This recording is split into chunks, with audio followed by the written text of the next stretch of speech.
For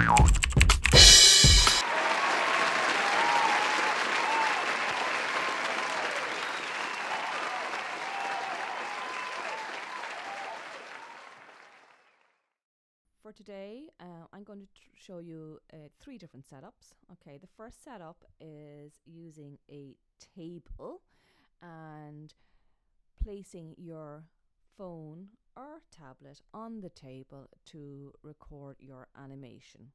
I also used blue tack, and the blue tack we used to stick the iPad and the iPhone to the table to give it more security, because the last thing we wanted was the iPad or the phone falling off the table. So blue tack is very handy. This is what Aoife and I did for the short little animation we created using the letters from the County Wexford Youth Film Project. We set this up in the theatre, and we chose to do so because there were no windows on the stage, so we could control the light, okay, which is always ideal if you can control the light. And we use a table lamp with a clamp, and we just clamped it onto the leg of the table. So we have set light, controlled light. We used lollipop sticks, buttons, glittery stars, and a paper cutout man for our piece. Alternatively, you could set up your phone on a man-made tripod. Here's one I made using Lego. So that's another way you could approach it. For our demo today, I used a kitchen table, a lamp, and I closed the curtains so I could control the light, because I didn't want light coming in from the window, because that can create shadows on my animation and this flicker effect, because light is ever changing as the sun and clouds move across the sky. And I'm going to explain to you how the different features of the app work and help you to create your own stop motion animation. So it's the blue icon here with the white camera on the inside. So just double click on that. Okay, and that will open up this window here for you now. And here you'll have an option to open a new project. Okay, as time goes on, you may have other projects there that you want to reopen, but for the moment, just press on that plus button, and that will open a new project here for you.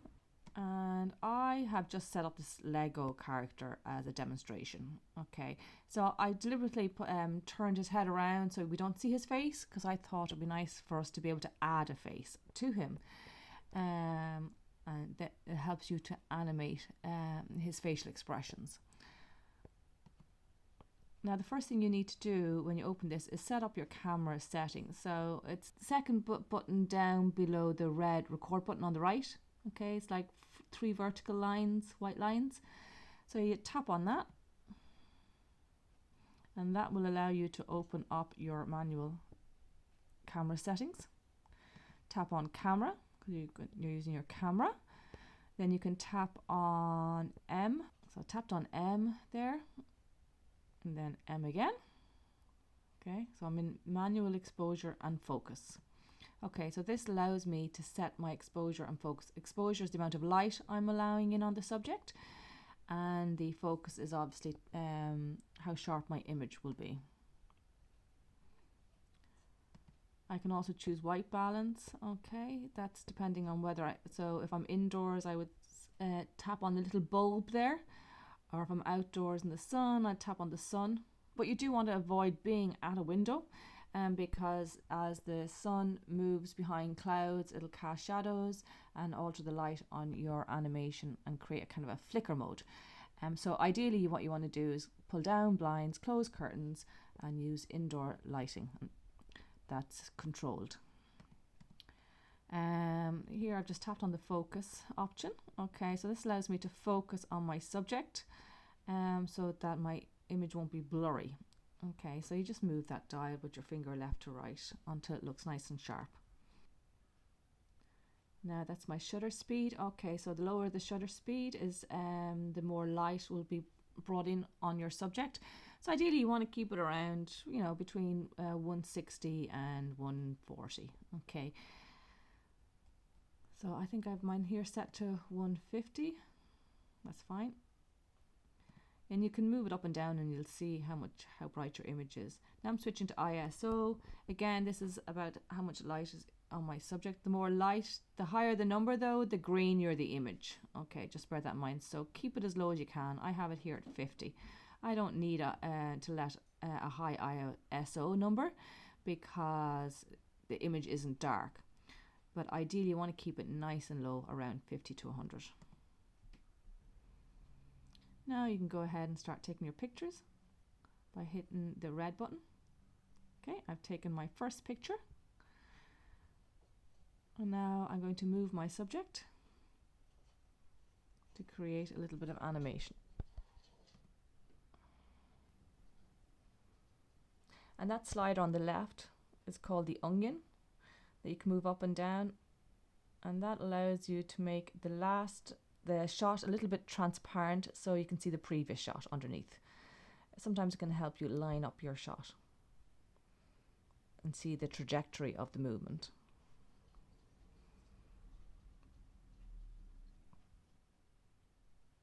I just continue here to take my pictures. And when you have a series of pictures done, I'm just going to take a few just for an example to show you. So I'm just taking 7 pictures here. So we're not hanging around. Now what I want to do with my first picture is I want to add a face to it. So I tap on the picture, see one of 7, just gently tap on it and then tap on edit. And then I tap on the plus sign because I want to add a face to it.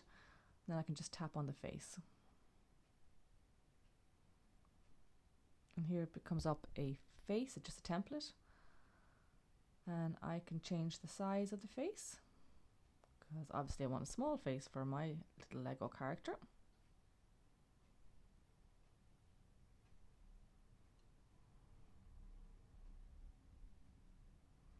And it requires just a little bit of tinkering around.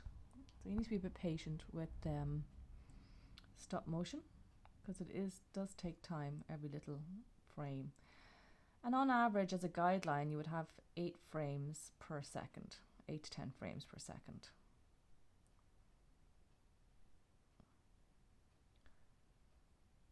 Okay, and there's my face there now. Now I can edit that face. I can choose a different mouth, or I can choose different eyes.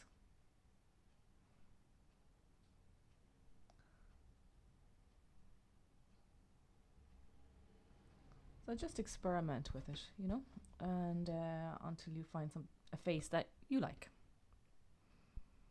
I can also rotate the face, so if he's looking to the side or if he's looking up or down.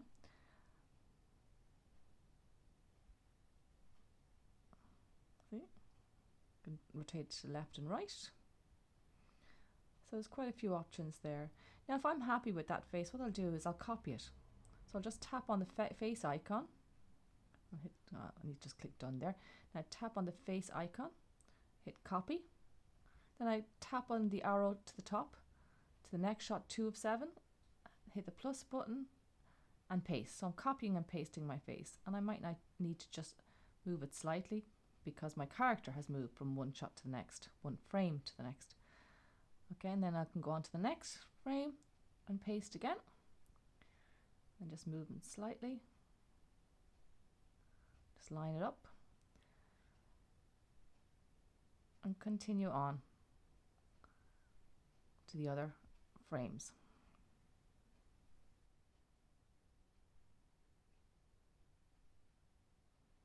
Now, of course, you may have up to 100 frames to do this with, so bear that in mind. If your character doesn't move, has stopped moving, obviously this will be a little bit quicker because you can pause your character.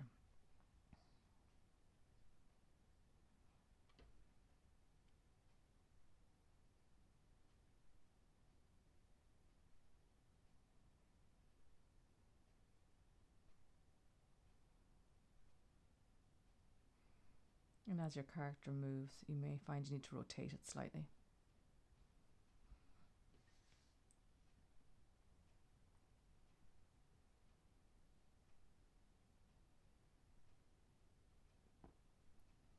Okay, and that's them done. Now I hit the back arrow to the upper left hand side beside the undo, and that will bring me back to the project. So I can, and now I can play what I have by hitting the play button. Tap on the image, the thumbnail, a couple of times. Okay, I can pause that frame if I want.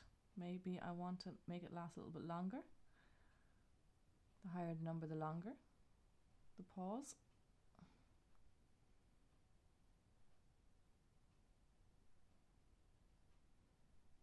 Now I can add some music by hitting the plus button and audio. So I can choose sound effects there. If I move to the left, I can choose theme music, or I can choose existing recordings, which I don't have.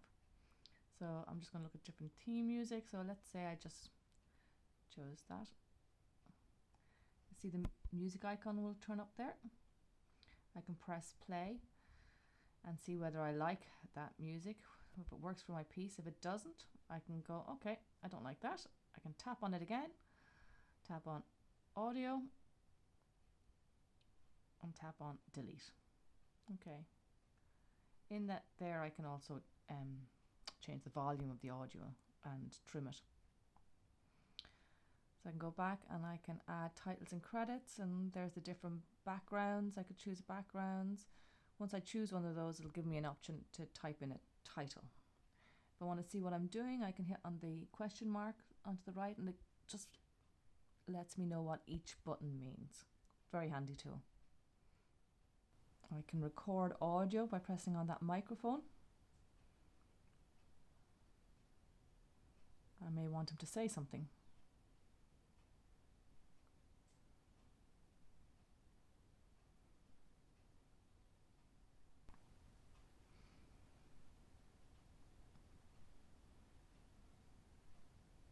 I can choose how I can add filters to my shot. If I don't like the filter, I can revert to undo what I just did, which is also very handy.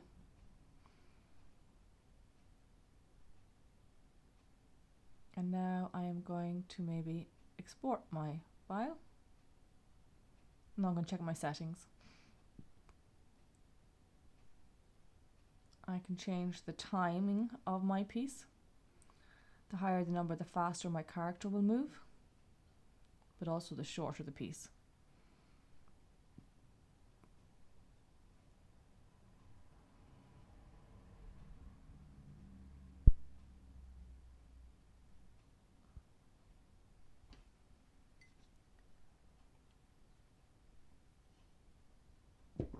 Now I'm going to export it, and I hit on that little back arrow on the left along the bottom, and now I'm going to export it as a movie.